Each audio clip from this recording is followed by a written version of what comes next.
জাতীয় নাগরিক পার্টির আহ্বায়ক মোহাম্মদ নাহিদ ইসলাম বলেছেন, জামায়াতে ইসলামীর তথাকথিত পিআর আন্দোলন একটি সুপরিকল্পিত রাজনৈতিক প্রতারণা।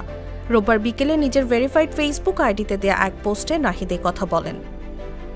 পোস্টে এনসিপির আহ্বায়ক বলেন, আন্দোলনটি ইচ্ছাকৃতভাবে গঠিত হয়েছিল ঐক্যমত্য কমিশনের সংস্কার প্রক্রিয়া ভ্রান্ত পথে চালিত এবং জনগণের অভ্যুত্থানের পরিপ্রেক্ষিতে রাষ্ট্র ও সংবিধান পুনর্গঠন সংক্রান্ত জাতীয় সংলাপ ভিন্ন খাতে প্রবাহিত করার জন্য।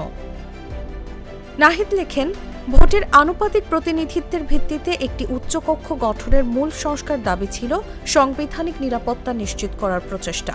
আমরা এমন ভিত্তিগত সংস্কারের চারপাশে একটি গণ আন্দোলন গড়ে তোলার চেষ্টা করছিলাম এবং জুলাই সনদের আইনি কাঠামো বিস্তৃত জাতীয় ঐক্যমত্যের মাধ্যমে প্রতিষ্ঠা করতে চেয়েছিলাম।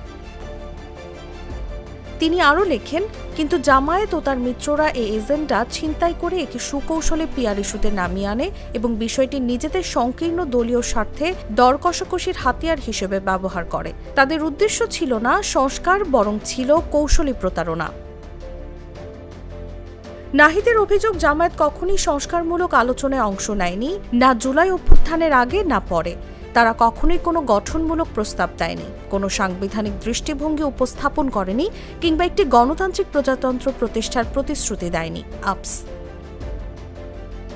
নাহিদ জানান, ঐক্যমত্য কমিশনে জামায়াতের হঠাৎ করে সংস্কারের পক্ষে অবস্থান নেওয়া আদর্শগত বিশ্বাসের প্রকাশ ছিল না, বরং এটা ছিল একটি রাজনৈতিক অনুপ্রবেশ, সংস্কারের ছদ্মবেশে নাশকতা।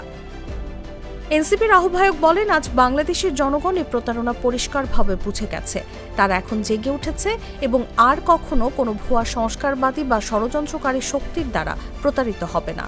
না সর্বশক্তিমান, না এদেশের সার্বভৌম জনগণ, কেউই আর কখনো অসৎ, সুবিধাবাদী ও নৈতিকভাবে দেউলিয়া শক্তিগুলো শাসন করার সুযোগ দেবে না।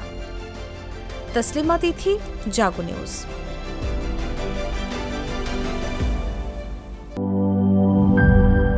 নায়াসিনামাইড ও স্যালিসাইলিক সমৃদ্ধ লিলি ফেস ওয়াশ, যা ফেসের ডেড স্কিন সেল দূর করে দেয় দ্বিগুণ ফাস্টার ব্রাইটেনিং।